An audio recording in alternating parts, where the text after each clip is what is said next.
Hello my dears, good morning. അപ്പോൾ ഇന്ന് വന്നിട്ടൊരു സൺഡേ ആണ്. Very normal Sunday. എണീറ്റപ്പോൾ തന്നെ ലേറ്റായി. അപ്പോൾ ഫസ്റ്റ് തന്നെ മുട്ട പുഴുങ്ങാൻ വെച്ചു. അത് കഴിഞ്ഞിട്ട് ബ്രേക്ക്ഫാസ്റ്റ് എടുത്തു. അപ്പോൾ ഇവിടെ ഇന്ന് ബ്രേക്ക്ഫാസ്റ്റിന് നൂൽപുട്ടും ഗ്രീൻ പീസ് കറിയാണ്. ഈ ഗ്രീൻ പീസ് കറി ഞാൻ സത്യത്തിൽ വെറുതെ എടുത്തതാട്ടോ. ഇതിനൊരു ടേസ്റ്റും ഇല്ല. അതുകൊണ്ട് ഞാൻ ചമ്മന്തിപ്പൊടി വെച്ചിട്ടാണ് കഴിക്കാറ്. എല്ലാം ചമ്മന്തിപ്പൊടി വെച്ചിട്ടാണ് ഇപ്പോൾ ഇവിടെ കഴിക്കാറ്. ഈ ബോട്ടിൽ എന്താ എഴുതി വെച്ചിട്ടുണ്ടെങ്കിൽ നിങ്ങൾക്ക് ആർക്കെങ്കിലും മനസ്സിലായിട്ടുണ്ടോ? മനസ്സിലായിട്ടുണ്ടെങ്കിൽ ഒന്ന് കണ്ടുപിടിച്ചിട്ടൊന്ന് കമന്റ് ചെയ്യട്ടോ. സംഭവം കോമഡിയാണ്.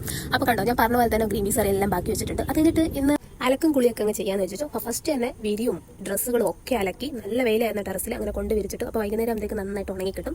അതൊക്കെ കഴിഞ്ഞിട്ട് വന്നിട്ട് പിന്നെ കുറച്ച് സ്കിൻ കെയർ ചെയ്യാമെന്ന് വിചാരിച്ചു. അപ്പോൾ എൻ്റെ ഫ്രണ്ട് പറഞ്ഞു കേട്ടോ, ബ്ലാക്ക് ഹെഡ്സ് ഒക്കെ പോകാൻ വേണ്ടിയിട്ട്. അപ്പോൾ ആദ്യം തന്നെ കുറച്ച് വെള്ളം ചൂടാക്കിയിട്ട് നമ്മുടെ മൂക്കത്ത് ഒരു ടിഷ്യൂ പേപ്പർ എന്തെങ്കിലും വെച്ചിട്ട് ഇങ്ങനെ ഒന്ന് ജസ്റ്റ് ഒന്ന് ചാക്കി കൊടുക്കുക. അപ്പോൾ നമ്മുടെ പോർട്സ് ഒക്കെ ഓപ്പൺ ആയിട്ട് വരും. അത് കഴിഞ്ഞിട്ട് ഞാനിവിടെ ഹണിയാണ് എടുത്തിരിക്കുന്നത്. ഹണി വെച്ചിട്ട് നന്നായിട്ട് റബ്ബ് ചെയ്തിട്ടുണ്ടെങ്കിൽ ബ്ലാക്ക് ഹെഡ്സ് ഒക്കെ പോകുന്നതാണ് പറഞ്ഞത്. പക്ഷേ അൺഫോർച്ചുനേറ്റ്ലി എനിക്ക് ഭയങ്കരമായിട്ടുള്ളൊരു ഇൻവിസിബിൾ മാറ്റമാണ് വന്നത്. എനിക്ക് പ്രത്യേകിച്ച് മാറ്റങ്ങളൊന്നും കണ്ടില്ല കേട്ടോ. പിന്നെ ഒന്നും നടക്കാത്തതുകൊണ്ട് ഞാൻ കുറച്ച് ചായപ്പൊടിയല്ല കാപ്പിപ്പൊടിയും കൂടെ എടുത്ത് തേച്ചിട്ടുണ്ട്, ടാനൊക്കെ പോകാൻ വേണ്ടിയിട്ട്. അത് കുറച്ചൊക്കെ പോയിട്ടുണ്ടെന്ന് തോന്നും. എല്ലാം ഇൻവിസിബിൾ ചേഞ്ച് മാത്രം, ഓർക്കും കാണാൻ പറ്റത്തില്ല, എനിക്ക് മാത്രമേ കാണാൻ പറ്റുള്ളൂ. അങ്ങനെ വലിയ മാറ്റങ്ങളൊന്നും ഉണ്ടായിട്ടില്ല കേട്ടോ. പിന്നെ കാപ്പിപ്പൊടി ഇട്ടപ്പം കുറച്ച് ടാനൊക്കെ കുറച്ച് മാറിയ പോലെ തോന്നി.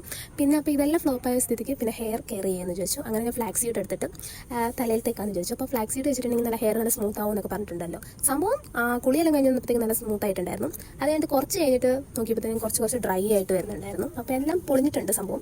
അപ്പോൾ കുളിയെല്ലാം കഴിഞ്ഞിട്ട് ഒരു ചായ കുടിക്കാമെന്നൊക്കെ വിചാരിച്ചിരിക്കുകയായിരുന്നു. പക്ഷേ ഞാൻ ഉറങ്ങിപ്പോയി. അപ്പം എണീറ്റ് വന്നപ്പോഴത്തേക്കും ഒരു 6:30 കഴിഞ്ഞു. അപ്പോൾ ഒരുങ്ങി പോയപ്പോഴത്തേക്കും ഒരു 7 മണിയായി. അങ്ങനെ പോയിട്ട് ഒരു ചായയും സുഖിയനൊക്കെ കഴിച്ചു. അപ്പോൾ അവിടെ നിന്ന് തന്നെ ഞാനിന്ന് പിടിയും കോഴിക്കറിയും മേടിച്ചു കേട്ടോ. കാരണം ഇന്ന് ഹോസ്റ്റലിൽ കഞ്ഞിയാണ്. അപ്പം രാവിലത്തെ ഫുഡുകളൊക്കെ ശോകമായിരുന്നല്ലോ. അപ്പോൾ അത് മേടിച്ചു വന്നിട്ട് ഫുഡ് കഴിച്ചു. അപ്പോൾ ഇന്ന് ഇത്രയേ ഉള്ളൂ. ഇന്ന് ഇത്രയൊക്കെ നടന്നുള്ളൂ. വെരി നോർമൽ ഡേ ആയിരുന്നു. അപ്പം എല്ലാവർക്കും വീഡിയോ ഇഷ്ടപ്പെട്ടിട്ടുണ്ടെങ്കിൽ ലൈക്ക് ചെയ്യുക, സബ്സ്ക്രൈബ് ചെയ്യുക, ബെൽ ഐക്കൺ കൊടുക്കുക. അപ്പോൾ നെക്സ്റ്റ് വീഡിയോ ആയിട്ട് വരും. അതുവരെയും ഇറ്റ്സ് മീ അഖിലേലിക്ക. Love you guys. Bye by.